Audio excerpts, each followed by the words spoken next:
चालायला रस्ता मिळत नव्हता. 1 रुपयाचं नाणं एका ताटाप्रमाणे वाटत होतं. म्हणजे इथल्या सामान्य माणसांची अशी परिस्थिती निर्माण झालेली असताना इथल्या सामान्य माणसांच्या व्यथा वेदनांनी अश्रूंची साहोत इथल्या नियतीला लागायला लागते आणि इथल्या सामान्य माणसांचा कोंडलेला श्वास मोकळा करण्यासाठी एका महापुरुषाने जन्म घेतला आणि त्या महापुरुषाने इथल्या व्यवस्थेच्या छाताडावरती पाय ठेवून हजारो वर्षापासून चालत आलेल्या विकारांच्या दऱ्या बुजवत विचारांची वटवृक्ष निर्माण करण्याचं काम केलं. आणि त्या महापुरुषाचं नाव म्हणजे बोधी सम्राट डॉक्टर बाबासाहेब आंबेडकर.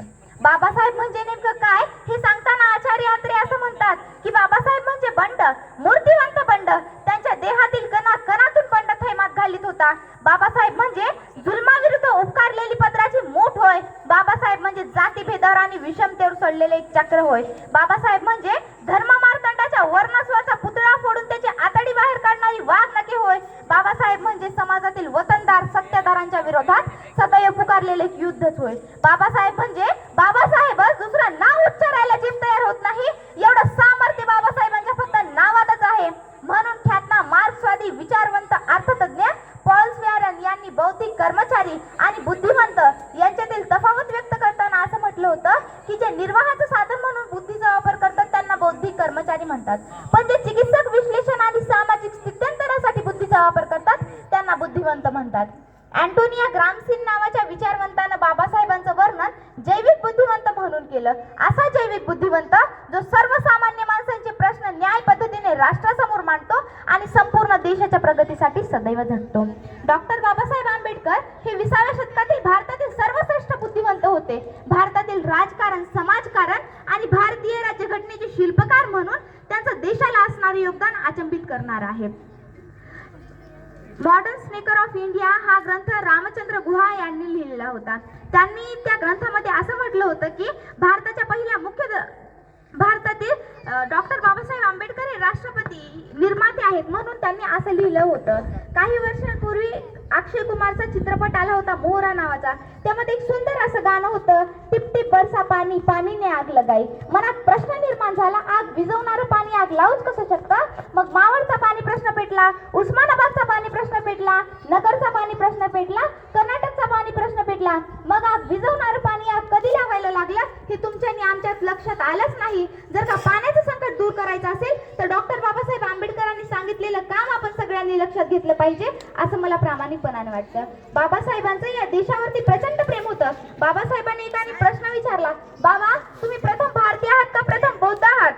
बाबासाहेब म्हणाले, मी प्रथमतःही भारतीय आहे आणि अंतिमतःही भारतीय आहे. बाबासाहेब आपल्या अनुयायांना संदेश देताना म्हणतात, जा आणि तुमच्या घराघरांच्या भिंतीवर लिहून ठेवा की हा देश माझा आहे आणि मी या देशाचा मालक आहे. एवढं असं प्रचंड प्रेम बाबासाहेबांचं या देशावरती होतं. आणि सगळं मोठं काम करत असताना बाबासाहेबांची लेकरं सुद्धा समाजापर्यंत पोहोचू शकली नाहीत आणि जनतेने सुद्धा त्यांच्या कामाला मोठ्या मनानं स्वीकारलं नाही. ही सगळ्यात मोठी दुर्दैवाची गोष्ट आहे. बाबासाहेब आपल्या अनुयायांना संदेश देताना असं म्हणतात की मी मोठ्या मुश्किलीनं हा समतेचा रथ इथपर्यंत ओढून आणलेला आहे.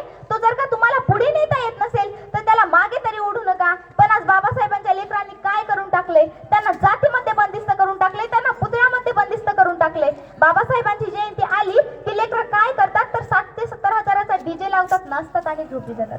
परंतु लक्षात घ्या, बाबासाहेबांनी नाचायला नाही तर वाचायला सांगितलं आहे. बाबासाहेबांनी नाचायला नाही तर वाचायला सांगितलं आहे. आताचे भीमसैनिक तर म्हणतात जगेन तर बाबासाहेबांसाठी, मरेन तर बाबासाहेबांसाठी. पण आज परिस्थिती नेमकी काय? भीम के लगते जिगर, आधे इधर आणि आधे उधर. दरवर्षी दीक्षाभूमीवरती लाखो भीमसैनिक जमा होतात, परंतु नेते म्हणून घेणाऱ्यांना त्यांच्या गाडीच्या काचाखाली करायला वेळ मिळत नाही.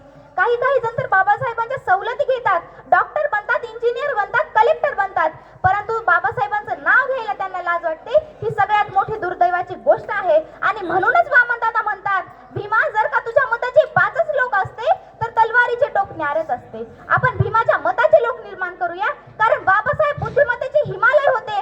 आपण त्या हिमालयातील शिखर गाठण्यासाठी झिजकणारे गिरी आरोहक आहोत. बाबासाहेब करुणेचे सागर होते, आपण त्या सागरात मोती वेचणारे पाणपुडे आहोत.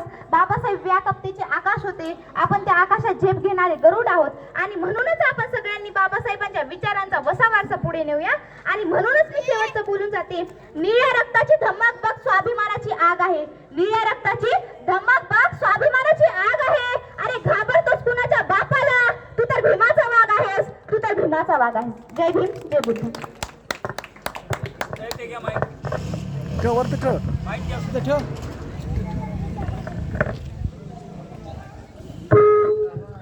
धन्यवाद. तेजस्विनी शंकर जमदाडे यांनी आपल्याला अमूल्य मार्गदर्शन केलेलं आहे. यानंतर प्राध्यापक विजय भिसे सर यांना विनंती करतो की त्यांनी